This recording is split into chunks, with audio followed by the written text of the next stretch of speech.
কেমন আছেন? আশা করি ভালো হবেন। আমিও ভালো আছি। এই যে রাত্রেবেলা ছানা সস দিয়ে ছানা বানাবো আর রুটি, আর কিছু না।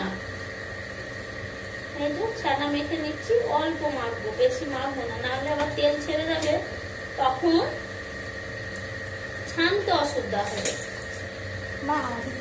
এতে কিচ্ছু দেবো না, ময়দা দেবো না, শুদ্ধ প্লেন।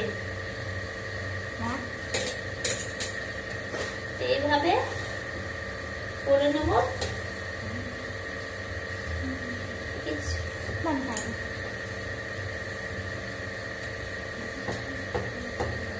এইভাবে তেলটা গরম হতে দিয়েছি, সব কেটে কুটে নিয়েছি, তাড়াতাড়ি হবে, কেন আমার মেয়ে খাবে, খিদে পেয়েছে। যাচ্ছি।